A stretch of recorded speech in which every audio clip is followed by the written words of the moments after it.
Olá, olá! Bem-vindas e bem-vindos à TV História em Casa. Eu sou Thiago Lima e está começando o Brasil em Casa de número 17. A gente tem aqui o programa Brasil em Casa 17 e dentro do programa o projeto Povos Originários, Ouvindo a Sabedoria Indígena. Hoje a gente recebe aqui João Nin, do Instagram, @JoãoNin com Y e com N. O tema de hoje é Tibira, uma tragédia indígena brasileira. E nós estamos aqui ouvindo Brisa Flow. Fique viva. Chamar o João aqui. Mais um dia jogo as drogas na pia, leio antropologia, lavo meu corpo com sais. Essa terra tem sangue dos ancestrais. Estado de alerta, fique viva, se prepare. Esperando o João aí pra gente falar de Tibira. Tá chegando. Mandar pra ele aqui. Deixa eu ver se ele já tá aí. Se tiver aí, João, já tá aí. Mais uma armadilha, cuidado na trilha. É só mais uma armadilha. Olá, João. Oi, Thiago, tudo bem? Consegue me ver? Me ouvir? Sim, boa noite. Boa. João, que alegria ter aqui a sua presença. Hoje a gente vai falar de um tema de extrema relevância, importância, necessidade, e você vai dar esse presente para a gente, que é o Tibira. Fiquei muito feliz quando eu vi o título do livro e soube que seria possível fazer a leitura desse livro. Gratidão pelo presente que você trouxe para a gente. E você conseguiu dar uma lida, mesmo em cima da hora, te passando em cima da hora? Não tanto. Além da leitura dramática, perceber outras coisas? Mas eu assisti as 3 leituras que foram feitas, acompanhei um diálogo com o escritor após a leitura, né? E já vamos hoje conseguir compreender um pouco melhor. Vamos fazer assim, João?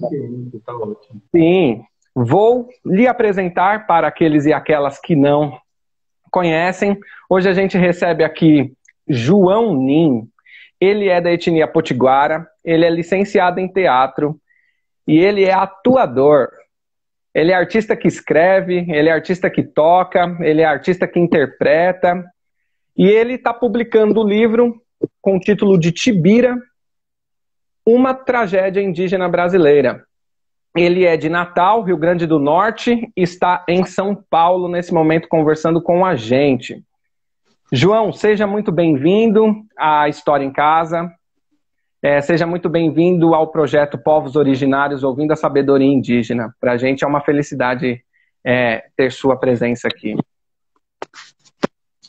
Eu que agradeço, assim como eu disse no começo, eu que agradeço.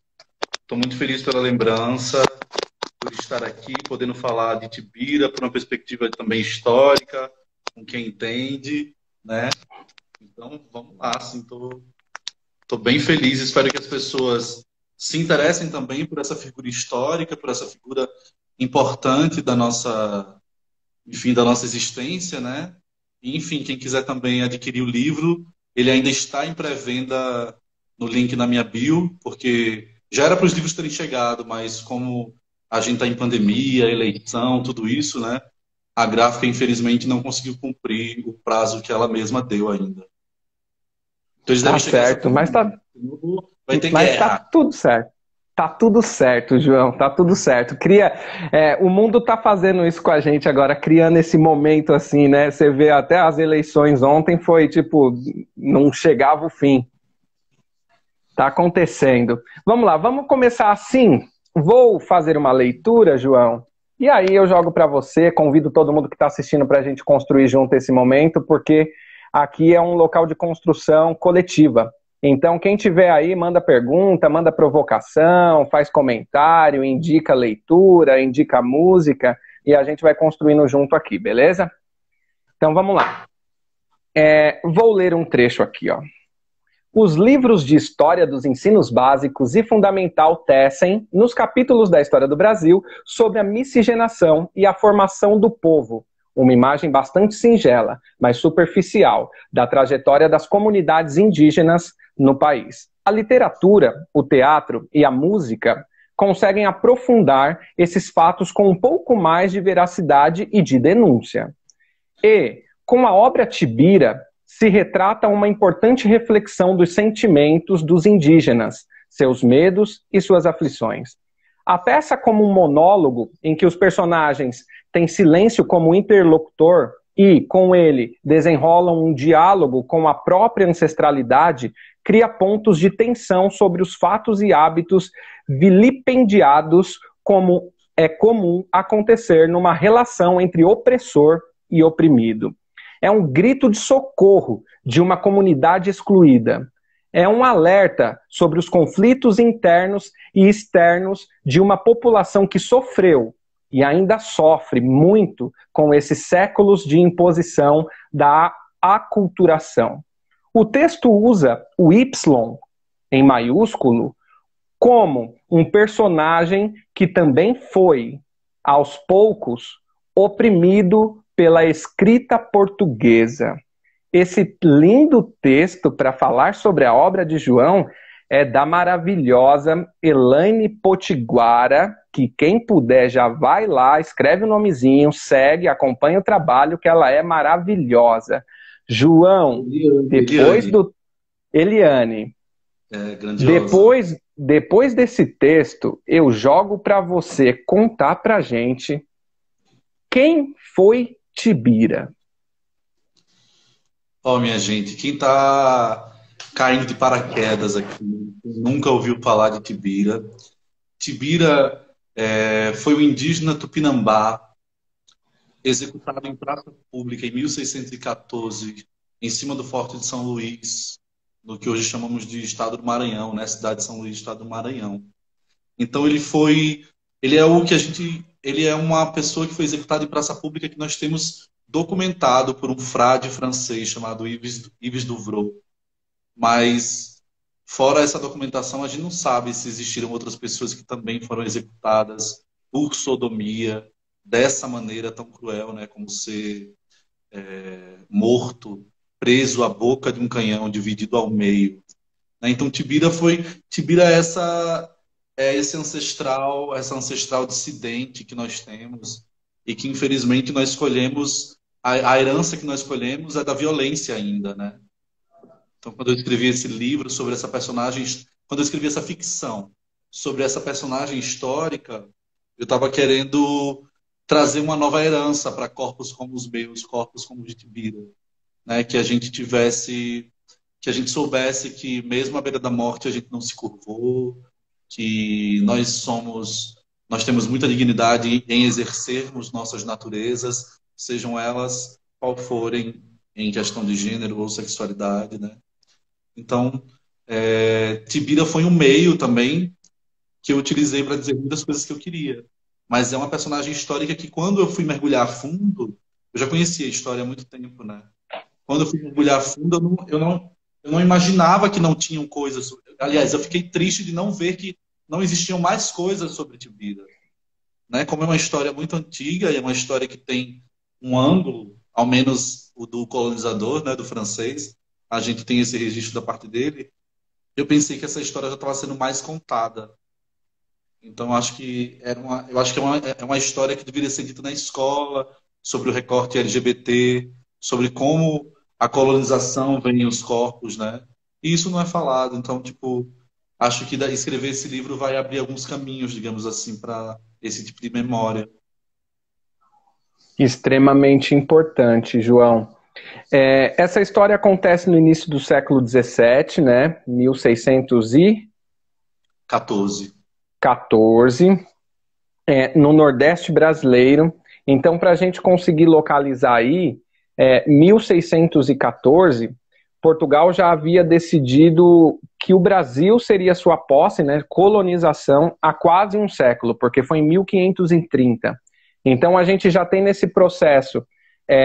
Também, aqui no texto da Eliane está o aculturamento, né? Nesse momento também já acontecia muito forte essa pressão com outros povos vindos da África, também em território brasileiro, para a gente se localizar, né? João, e esses documentos que você cita, esses documentos eles estão à disposição, tem online, é necessário, eles estão só impresso, quem é que toma conta dessa documentação hoje? Olha, eu tive acesso a esse documento quando adquiri um livro chamado Viagem ao Norte do Brasil, de 1613 a 1614, que é de autoria desse frade francês Yves Douvreau, né? E aí, nesse período, eu gosto de falar sobre isso porque nesse período ainda Maranhão não era Nordeste ainda, né? Era Norte. O Nordeste só começou a existir a partir da década de 30 a 1930, né? Então, era Bacana. visto como Norte nesse período ainda. Todos nós éramos nortistas.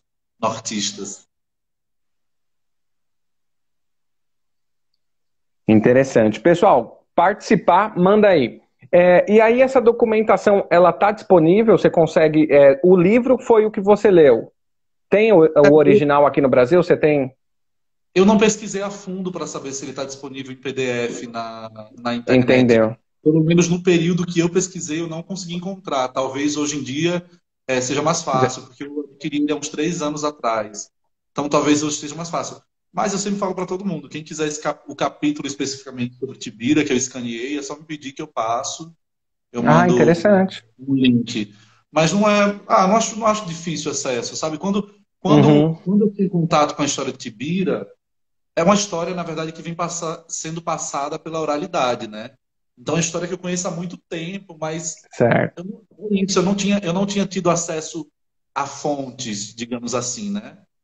E, e aí, a partir do momento que eu entrei em contato com esse documento, eu percebi que a própria narração do Luiz Duvreau não dá um nome a essa figura histórica. Então, Tibira é um nome que ele vem através da história oral, né? Ele não é, talvez não tenha sido de fato o nome dessa figura dissidente, desse corpo dissidente que foi executado.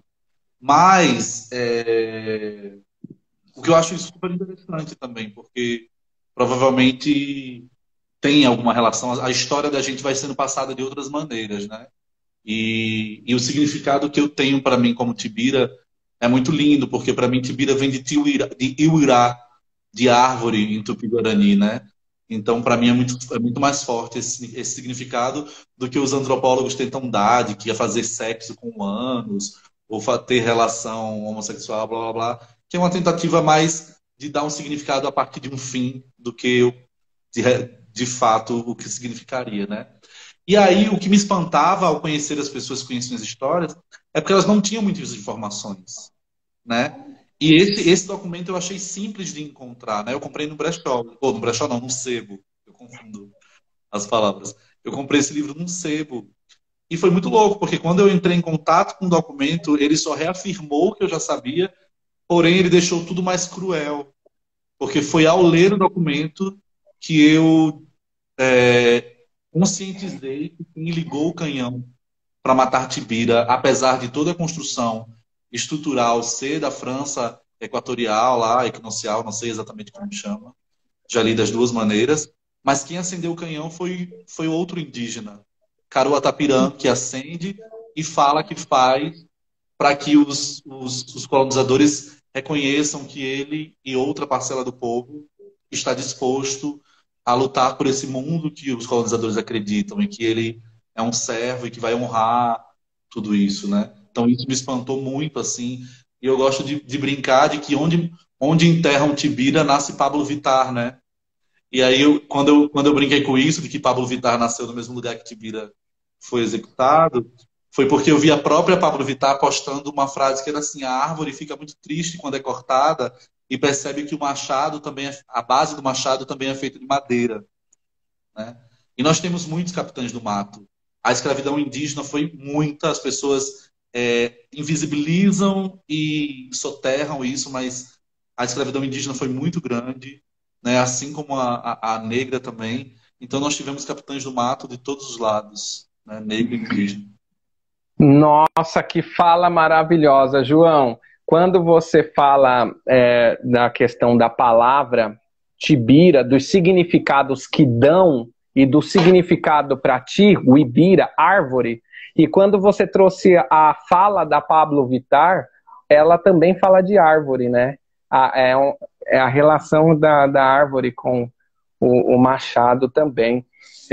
Eu também fiquei aterrorizado, não sabia, quando você diz aí que é um indígena que acende o pavio do canhão. E a gente pode fazer essa relação com a humanidade em vários períodos, João. Hoje em dia tem gente colocando fogo no pavio de canhões que ele está dentro, né, se auto-explodindo. É o que a gente tem visto bastante nas sociedades mundiais por aí. João, como que foi para você ver o Tibira, sentir o Tibira, para sentir esse Tibira mesmo em todos os sentidos, para despertar em ti algo? O que despertou, o que fez você sentir? E como foi esse sentir? Eu acho que Tibira só ajudou a aterrar, a assentar muitas coisas que eu já sentia dentro de mim ou que eu era revolto em relação, né? E aí por isso que eu falo que Tibira foi um meio assim de escrita, né? Eu criei esse texto para ser meu primeiro monólogo. Eu não sei se de fato quando estrear a peça se serei eu, mas quando eu escrevi a princípio era para ser meu primeiro monólogo. Então eu vou dar conta de diversas coisas que me interessam. Inclusive eu coloco Carauatapirã na história pensando nesses arquétipos que tem na humanidade, até da perspectiva cristã do Abel e Caim, eu coloco o Carauatapirã como irmão dele, né? Então no texto ele fala como um irmão que trai, que acende o próprio canhão dele, né? E porque enfim, eu sou de um estado, né? O Rio Grande do Norte, é uma fala que eu já tô quase aquelas bonecas que se apertar no peito fala a mesma frase. Eu sou do estado com a menor declaração indígena do país e que desde setembro é o único estado do Brasil sem nenhuma terra indígena demarcada. Então, o meu próprio estado, a minha própria terra é meu Carauatapirã, né? É esse território que todo mundo que nasce se chama Potiguar, em homenagem à minha etnia potiguara, porém é aquela homenagem que, na verdade, mais apaga do que sauda, né? Então, a partir do momento que todo mundo nasce, todo mundo é potiguar, não existe mais potiguara, né? São estratégias coloniais de apropriação que são muito fortes em soterrar. Então, a gente vive um processo no Rio Grande do Norte de arqueologia pessoal, de ficar tirando a terra de cima de si para poder se ver, né? Então, a partir desse processo, eu sinto que Tibira foi uma chave que me fez ter mais consciência de várias coisas que eu sentia, mas não sabia manifestar, não sabia nomear, não sabia como escrever, porque a sensação é que a gente, com o tempo, a gente vai dominando as ferramentas do outro para poder se defender, né? Eu não sei se eu seria uma pessoa tão política, uma pessoa tão politizada, uma pessoa tão que corresse atrás de tanta sabedoria se não fosse para me defender. Porque como, sei lá, como nordestino, como homossexual, como soro positivo, como indígena, como um monte de outras coisas que eu posso botar em várias caixinhas, a gente tem que se defender, né? A gente tem que, senão o mundo atravessa a gente. E aí a pessoa que é branca, a pessoa que é hétero, ela nunca precisa se afirmar. O mundo já foi feito para ela, né? É só seguir o fluxo. Então, é uma maneira, acho que Tibira é uma maneira de me ajudar a tentar seguir, criar um mundo para que eu possa habitar, para que outras pessoas possam habitar, para que a gente possa também seguir o fluxo. Excelente, João. E necessário, né? Conseguir passar por cima de tudo. sobretudo quando a gente pega a história dos povos originários, né? Resistência há 520 anos. E tá aí. E como você diz, esse apagamento, ele se dá de todas as formas, né? Como você bem coloca no seu livro, o Y, né? Para tirar um pouco, deslocar um pouco o português, fazer um processo contrário do que está sendo imposto, né? Não é nem colocado, é imposto há tanto tempo, é importante, faz pensar, né? Quem aqui, por exemplo, está ao vivo e está vendo aí Tibira, uma tragédia indígena com Y no lugar de I, com certeza sentiu um estranhamento, né? Olha e sente esse estranhamento. Então, acredito que esse movimento, todos os movimentos são importantes nesse sentido, para a gente conseguir trazer de volta essa memória que está viva, né? O Brasil, nós podemos... não sei se utilizar a palavra sorte, acredito que não, na verdade é extremamente errado utilizar a palavra sorte, porém a gente consegue ter os nossos povos originários vivos, né? Eles estão aqui, muitos ainda. Muitas sociedades vão estudar seus povos originários pela antropologia, né? E a gente não precisa, está vivo. João, chegou aqui a Julie do Rico, que vai estar com a gente aqui em breve. Pesquisadora maravilhosa. Vou bater papo com ela amanhã também na minha página sobre Tibira, ai, que maravilha. Literatura indígena. Aí, pessoal, já fica o convite aí, ó, 2 lives da Julie, uma lá amanhã e uma aqui no mês, acho que esse mês, acho que dia 23, não sei, por aí. Talvez seja até semana que vem, Julie, se lembrar, põe aí. Ela coloca aí, ó: quero lembrar que a escravização indígena terminou oficialmente em 8 de maio de 1758, começando a prática jurídica de miscigenação, destruição simbólica das identidades indígenas. Boa lembrança. Colocados como negros da terra, né, pelos portugueses aqui. Tem uma resposta do Catu Cariri aqui que é interessante, que é muito comum na fala, quando vamos falar sobre as populações tradicionais de Abya-Yala, desse território aqui, Pindorama-Detá, né, que a gente fala com esse termo de posse de nossos indígenas, e que é muito louco isso, porque a minha brincadeira com o Y é justamente isso, que é tentar criar um estranhamento na língua, porque muita coisa se naturalizou. Então, por exemplo, quando você fala nossos povos indígenas, eu não consigo nem ficar chateado contigo, porque eu sinto que isso é toda uma estrutura que vem por trás de nós como indivíduos, né? E eu fico pensando como artista, como destruir todas essas estruturas para que a gente possa construir outras dizibilidades, outras formas, né?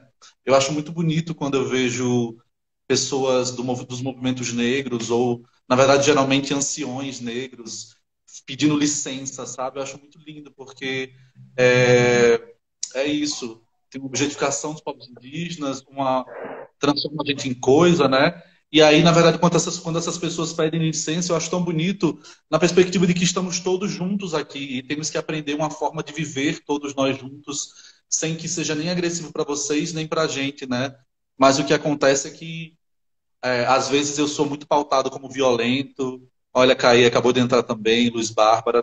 Todos os outros que estão entrando sabem que a gente já foi pautado muitas vezes como violentos, porque a gente, às vezes, não aguenta e acaba reagindo de maneiras que são... Poxa, aquele inseto está picando a gente o tempo inteiro, a gente não aguenta mais, né? Mas é porque realmente a gente precisa dar conta de algumas violências, talvez compartilhar algumas violências, para que tudo se equipare e a gente possa começar, entre muitas aspas, do zero, né? Para todos juntos. Porque tem uma coisa que o Cacauerá fala que é assim, entre invasão e descoberta, filosoficamente ele acredita que foi um desencontro, né? Então, os colonizadores, vocês, os brancos, chegaram e não nos viram, né? E agora é o momento de todos nos vermos. A gente sempre esteve aqui e, na verdade, sempre vai estar, né? Inclusive, ontem as eleições, muito parente indígena vencendo no Brasil inteiro, cada vez mais vai ter mais gente se candidatando. A questão é que a gente não é visto. E eu, que sou do Rio Grande do Norte, eu percebo isso, porque além do meu rosto, do meu fenótipo não ser reconhecido como uma pessoa Nem sempre, né? Às vezes sim, porque as pessoas me acham que eu sou mexicano, as pessoas aqui em São Paulo acham que eu sou mexicano, então, né, elas só não conseguem reconhecer, admitir que nós não somos estrangeiros na nossa própria terra. Mas é isso, no Rio Grande do Norte, por exemplo, tem coisas, lojas com nome potiguaras, mas aí é um símbolo da cota, Lakota, Sioux, norte-americano, né? Até porque Natal também foi base dos Estados Unidos na Segunda Guerra Mundial, então tem um pouco de sentido. Mas eu acho que é muito da gente dizer, a gente está aqui, só vejam a gente, só reconheçam, né? Muita gente vê o Y e fala, ah, mas o Y não é indígena, o Y é grego, o Y é inglês, o Y... Aí eu falo, meu amor, nenhuma língua indígena é alfabética. A gente se utiliza do alfabeto como ferramenta, né? E aí a única letra, a única vogal que a gente encontrou para dar conta do U, que é o Y, que é a vogal sagrada, foi o... Aliás, que é a vogal sagrada, o som que vem da gruta no Tupi-Guarani, é o Y, né? E que hoje eu vou ressignificando tanto esse símbolo que para mim é muito lindo. Eu falo, por isso que eu falo que o Y é uma oca, né? A gente bota o português de cabeça para baixo. Maravilhoso, João. O nosso, vamos lá, uma pergunta agora, uma curiosidade. Essa questão de posse, no Guarani tem, tipo, a palavra meu, nosso, essa questão de posse no idioma, foi uma dúvida Então, que surgiu. no Tupi-Guarani vai ter termos que ao mesmo tempo que fala que é meu, fala que são os mesmos utilizados para eu, né? Então, na verdade, é porque a gente está sempre se fundindo com as coisas. A terra não é minha, a terra sou eu. Sim. Né? A comida não é minha, a comida sou eu. Então, é num lugar, às vezes, por isso que eu falo tanto que o imaginário é um território. Porque se eu falar que o Y não, que o Y é indígena, quem tem outro imaginário nunca vai aceitar. Porque já colocaram um cercado no território, Sim. que é o imaginário dessa pessoa. É preciso romper esse cercado que foi colocado no imaginário, romper essas fronteiras, acordado como colonial, para poder enxergar as coisas de forma diferente. Por isso que eu falo que para imaginar é preciso desaprender, né?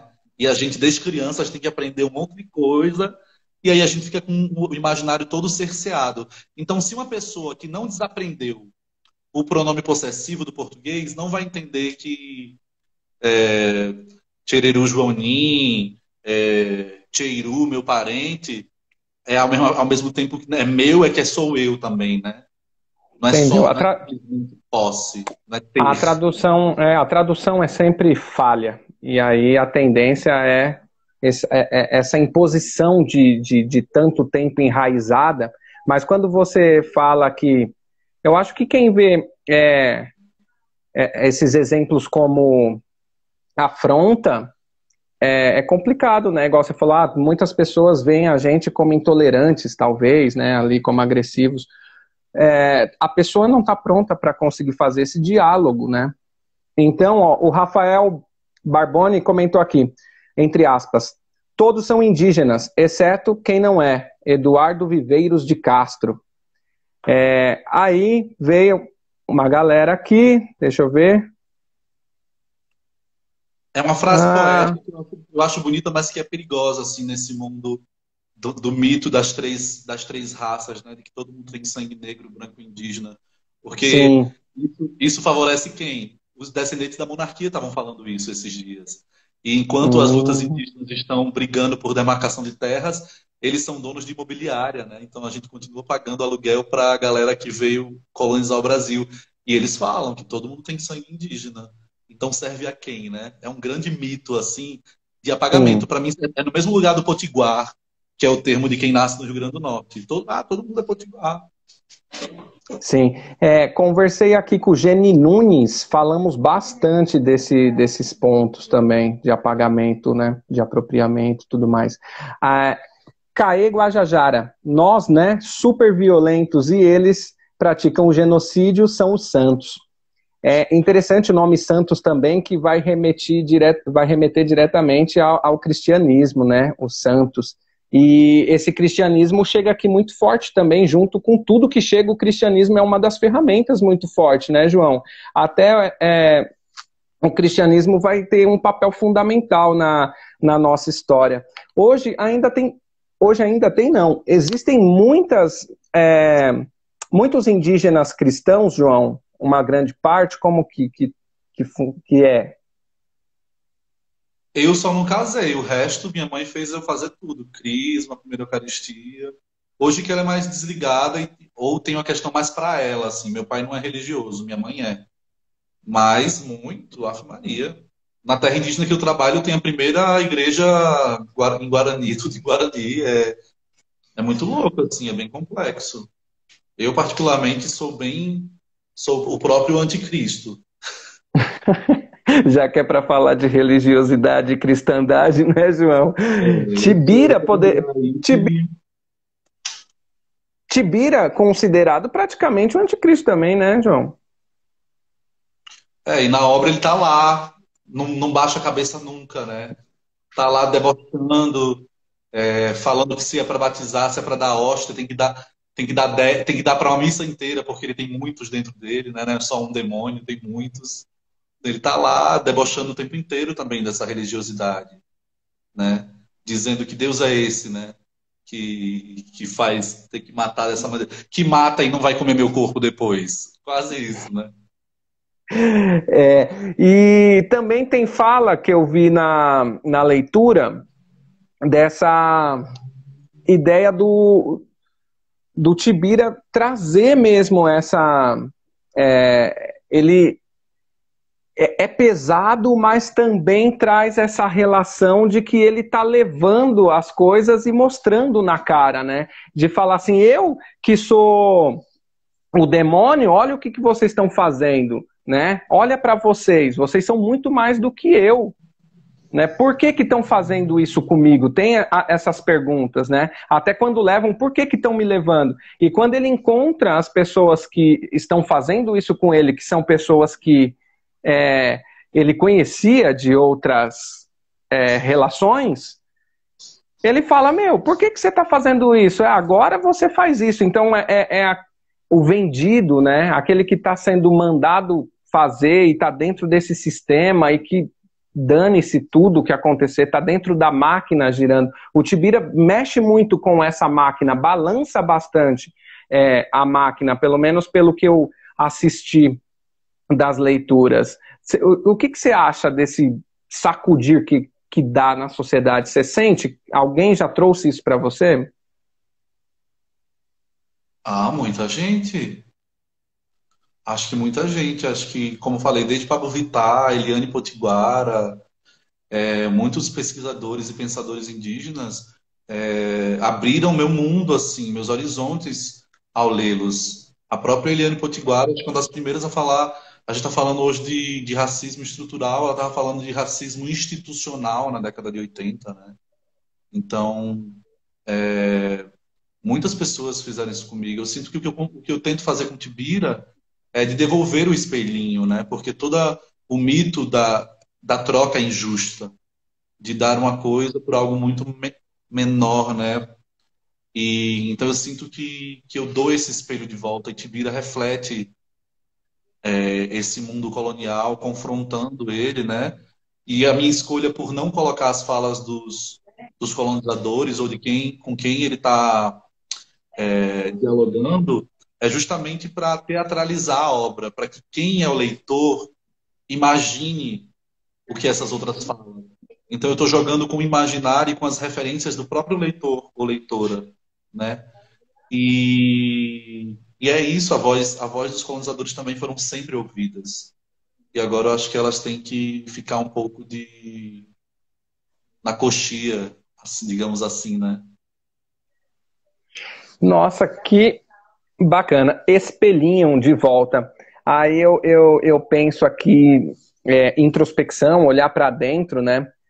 Quanto a gente foge de olhar para quem nós somos e devolver esse espelhinho, não é todo mundo que aguenta, né, João? A verdade, ela é difícil de você estar de frente com ela, ver ali que é verdade, principalmente sobre si próprio, e saber que precisa de um tanto de caminhada ainda para que isso seja um pouco melhor, para que, né, as relações sejam não desiguais, né? Não que sejam menos, que elas deixem de existir, né? É complicado. Muitos não conseguem se ver na situação de privilégio, né? Não conseguem enxergar seus próprios privilégios para conseguir refletir a respeito desses privilégios. Eu acredito que o seu livro ele mexe também nesse ponto de quem é o privilegiado das histórias, né? Quem é como que se sai, né? Dessas situações em que somos colocados para viver. Muito interessante. Deixa eu ver se tem mais alguém com alguma pergunta. Tem um monte de escrita aqui. Eu sinto que quem conhece a si mesmo e não tem, sei lá, uma masculinidade frágil, uma branquitude frágil, digamos assim, vai ser aliado, né? Não vai se incomodar, porque não dá para levar para o pessoal, é algo muito maior, né? Sim. Franklin, ai meu Deus, Ostarairu, ai meu Deus, escreveu: ficaremos felizes em conhecer mais sobre a parente.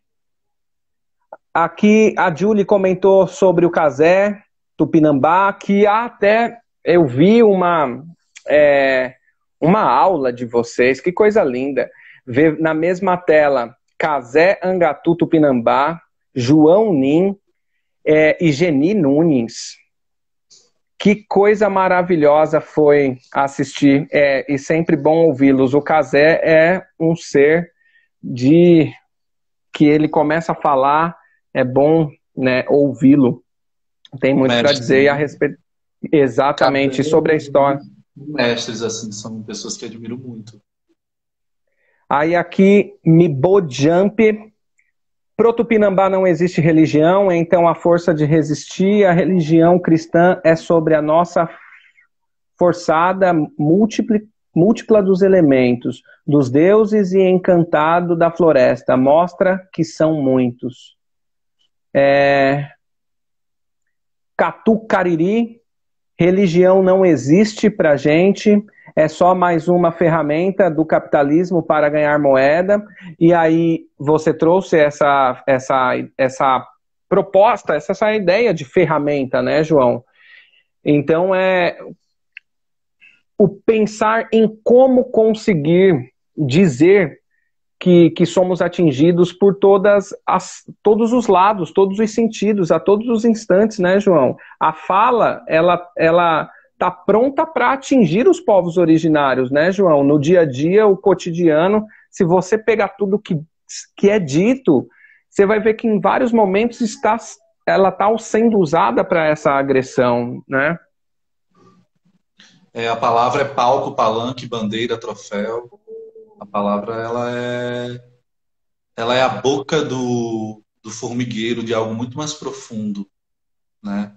E por isso que a palavra me interessa muito, assim. Eu quero muito brincar com a palavra, deformar o português, desformar, reformar. Me interessa muito, eu gosto muito, porque desde pequeno eu gostei muito das palavras e entendendo cada vez mais como essa língua brasileira, ela é mais misturada do que a própria língua portuguesa, né? Como essa língua brasileira que a gente fala no nosso cotidiano, tapioca, beiju, abacaxi, jacaré, como tantas outras não vieram dessas raízes coloniais, né?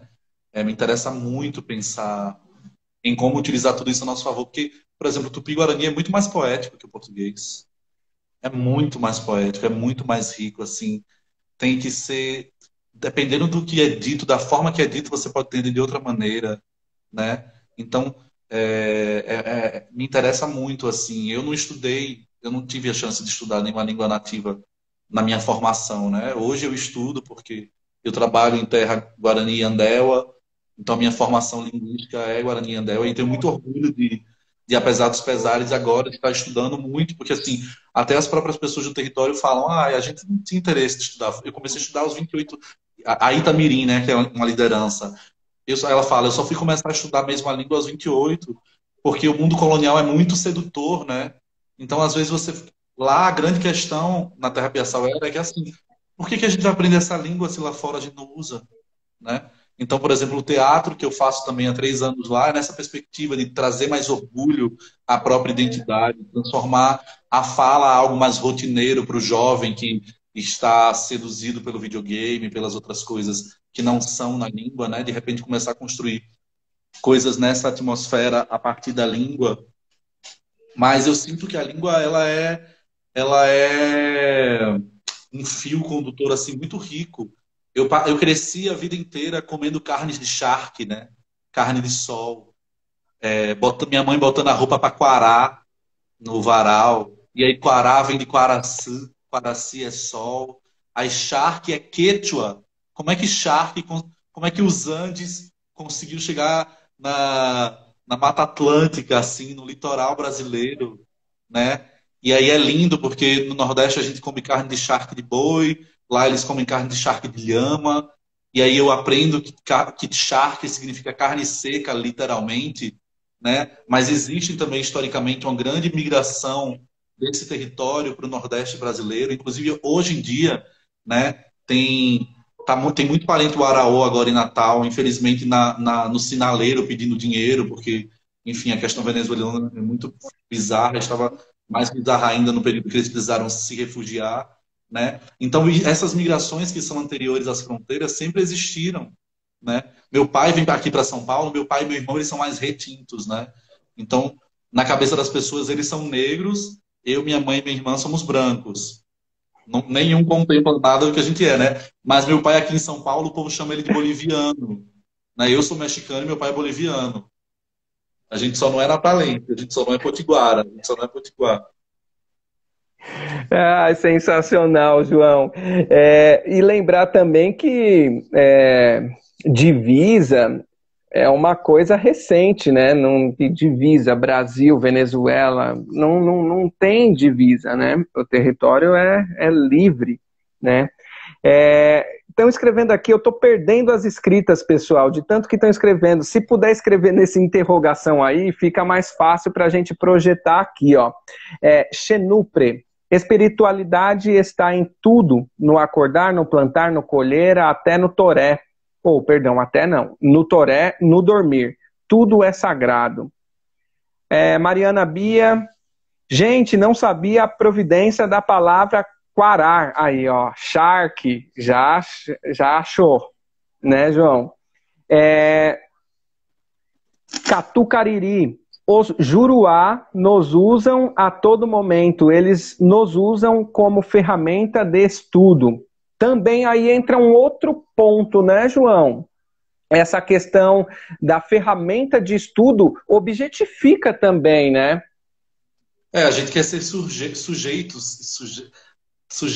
de estudos, né? Nós queremos estar nas universidades, em todo lugar, falando sobre o nosso próprio povo, outros povos, estudando, fazendo intercâmbio, né? Porque nós indígenas somos internacionais. Se eu, potiguara, já faço uma relação com um parente tapuia, um tabajara, já é uma relação internacional, né? As culturas são muito diferentes. Mas falando sobre espiritualidade, eu aprendi, inclusive meu pai é assim, apesar de não sei se ele admite hoje em dia, mas que indígena não tem religião, a gente tem espiritualidade, né? E, e eu entendo cada vez mais que a minha arte é a minha espiritualidade. Então, quando eu falo isso, eu tenho até medo de como as pessoas vão ler, porque o imaginário das pessoas sobre o que é espiritualidade não é o mesmo que o meu. Eu não sou essa pessoa a favor dos ayahuasqueiros esportivos, desses sagrados de plásticos que cada vez mais são vendidos, sagrado feminino, sagrado masculino. Bleh. Tô nem aí para essas coisas, né? Esses pajés de curso de internet. Então, a minha espiritualidade está numa perspectiva que eu tento, que eu resgato por entender que nós, corpos LGBTs, também tínhamos essa função pré-Brasil, né? Pré essa facção das ficções, que é essa função social. Então, a minha arte tem a sociedade. Eu sinto que eu escrevi Tibira em comunhão com com muitos parentes, né? Eu agradeço no começo do livro as travestis, as saçangueras, as lésbicas, sapatitãs, gays, todas que forem. A gente escreveu essa obra coletivamente, né? Eu só fui o meio, Tibira só foi o meio, mas é uma obra que é feita por todos nós. Então, sei lá, tem uma parte que eu falo, cadê meus juruazinhos? Que Tibira fala tirando onda, né? Eu amo Dani Baroni, que é uma travesti que fica no meio da rua se prostituindo e falando, cadê meus anjinhos? Cadê meus bebês? E eu vou e essa voz atravessa e eu coloco ali também brincando com uma consciência também que Tibira não teria provavelmente em 1614. Mas é uma ficção, né? Eu não quero me prender, eu quero pelo contrário que essa ficção me abra, né? Então, como as caravelas chegaram aqui, nós LGBTs tínhamos essa função espiritual, social, divina, nós somos demonizados porque chegou a monocultura da fé. Não dava para Jesus, Deus e Espírito Santo, que é esse paradoxo de três em um, mas é uma cultura, um Deus, né? Mas enfim, ele não queria concorrência, então nossos corpos foram demonizados. E nós somos marginalizados e começamos a viver sem dignidades, inclusive rechaçados das próprias comunidades, né? Eu não consigo ser romântico, dizer que todas as comunidades indígenas aceitavam corpos dissidentes, mas muitas comunidades aceitavam muito bem os corpos não cis, não, enfim, esses nomes que também vieram de Caravela, né? E aí eu sinto que a arte é a espiritualidade para mim. É o lugar que eu estou desaguando o que eu penso sobre espiritualidade. E se você parar para pensar em quantas religiões,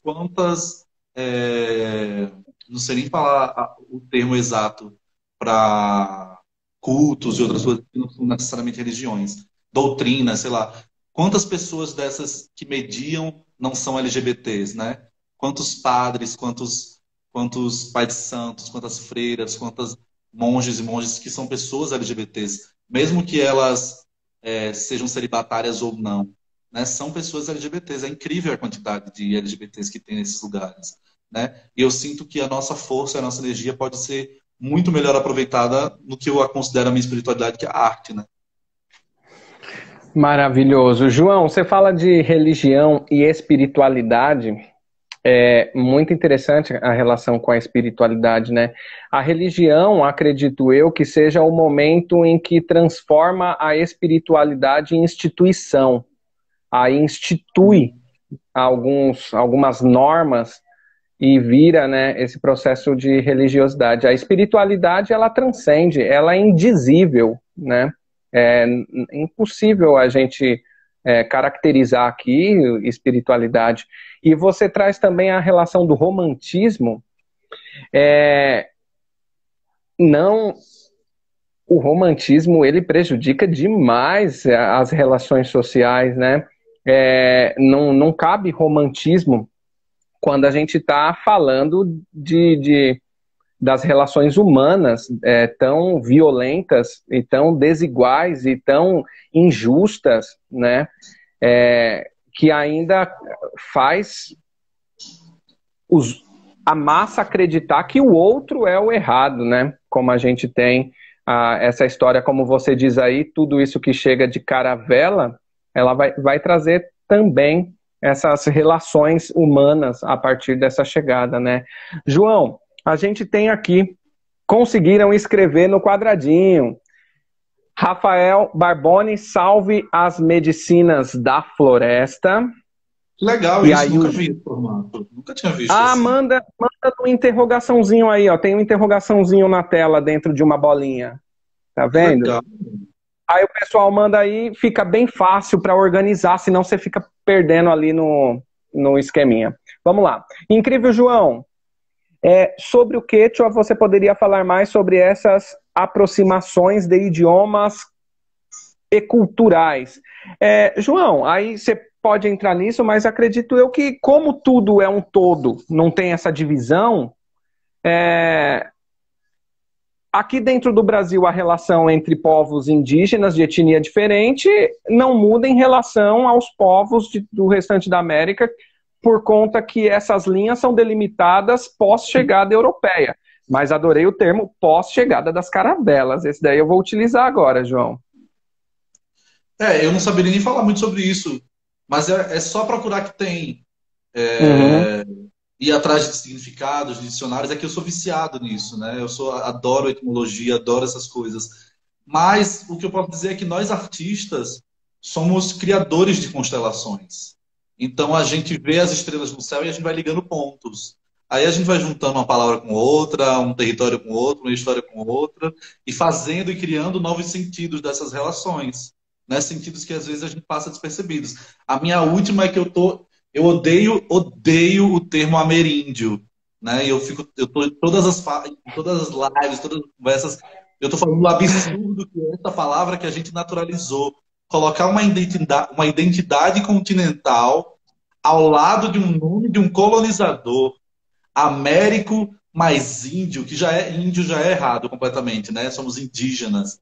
E aí você transforma um ameríndio. Aí eu fico, gente, daqui a pouco tem o cabralíndio, o colombíndio, daqui a pouco tem o bolsoíndio, o trumpíndio, né? Porque as pessoas juntam o nome dessas desgraças, as identidades, para quê? O romantismo tem dessas coisas. E como a cultura muda muita coisa no mundo, é um perigo enorme, porque tem uns movimentos artísticos agora daqui de São Paulo criando a palavra afro-ameríndio. Gente, não diz nada, não significa nada. É uma poesia fajuta para dar conta da mestiçagem, que só atrapalha a luta das nações que já estão estabelecidas aqui. Então, ao invés de poetizar, vai atrás de fortalecer os territórios e as etnias que já existem, que estão brigando tanto para serem visibilizadas. Você vai criar um termo novo que não dá conta de nada. Ah, gente, desculpa. Ótimo, João. A do Rico Julie colocou aqui, ó, pré-colombiano ameríndio. Aff. E o A gente tem Rafael, que pautar pela referência do o outro, tá sempre nos referenciando, né? Gente, isso. chega. Vamos viver a nossa E, vida, tá louca. mas é isso mesmo, João. E o Rafael coloca aqui uma homenagem ao genocida, né? Ah, eu sou especialista, né, gente? Meu TCC vai ser uma homenagem ao genocida, é isso que a gente faz. Olha aí, ó. No Rio Grande do Norte, as comunidades potiguaras têm apoiado e acolhido o Uarau, que migraram para cá. É uma pergunta. Uarau, que vieram para cá? Rafa, como eu tô comunicador da APRN, né, Articulação dos Povos Indígenas do Rio Grande do Norte, a gente tem tido essa preocupação. Eles estão entrando nos dados nas estatísticas dos Covid, a gente não está só falando sobre as etnias do Rio Grande do Norte, então eles estão sendo incluídos também. E a gente tem tentado criar uma rede de apoio para que eles também estejam incluídos. Né? Agora é uma situação muito complicada, porque, por exemplo, abriu um Aldir Blanc, por exemplo, agora abriu Aldir Blanc, né? E aí tem uma cota para a questão indígena no Rio Grande do Norte. E a gente queria saber como fazer os artesãos do Araó entrarem nesses editais e conseguirem um pouco de dignidade para o próprio trabalho e moradia lá. O edital inclui eles, mas para eles serem incluídos, eles precisam estar legalizados lá. Então tem uma coisa que é um anti-indigenismo do governo que precisa ser pautado antes, que é como legalizar esses corpos que estão refugiados, né? Que estão refugiados ali. Como ajudar para que eles, enfim, cidadania brasileira, dupla cidadania, o que é necessário fazer? Eu não entendo, né? Dessa Uhum. parte. Uma Mas parte jurídica, né? parte jurídica, legal e tal. Então a gente está tentando desviar desses obstáculos para acolhê-los. Mas tem essa questão que assim, a gente também tem que aprender para ajudar, né? A gente tem que se politizar. Cada vez mais a gente está se politizando, entendendo a importância da politização, né? Porque a luta indígena no Rio Grande do Norte, obviamente, é muito antiga, mas a articulação, a burocratização dessa luta, que a gente precisa dançar na dança do Juruá, né? A gente precisa pegar a ferramenta para ser visibilizado, é recente. Então, tipo, a APRN é de 2015, né? Os movimentos indígenas começaram a se conectar de diferentes partes do Rio Grande do Norte em 2005, assim. Então, é uma coisa... Essa parte burocrática ela é mais recente, né? Mas não tem quem faça por nós, a gente tem que temos nós que fazer por nós mesmos. Mas dentro desse jogo, ainda assim, é um processo que precisa se passar, né, João? João, a gente está chegando aqui a uma hora de diálogo e eu gosto muito de ouvir, e por isso eu pergunto sempre ao Edivan Fuliô. Edivan, você está devendo uma visita aqui, hein, Edivan, para a gente conversar. Edivan, meu Responde amor, lá. Na verdade, tem muitos apoios nessa live. Rafa, Ah, que Edivan. maravilhoso. Aí eu pergunto aqui no final, João, de tudo isso, de tudo, tudo, tudo, diga pra gente uma coisa urgente, urgente, urgente para brancos deixarem de fazer agora. Eu sei que é difícil listar, mas diz aí uma coisa. Fala assim, ó, isso aqui vocês estão vacilando demais, presta atenção.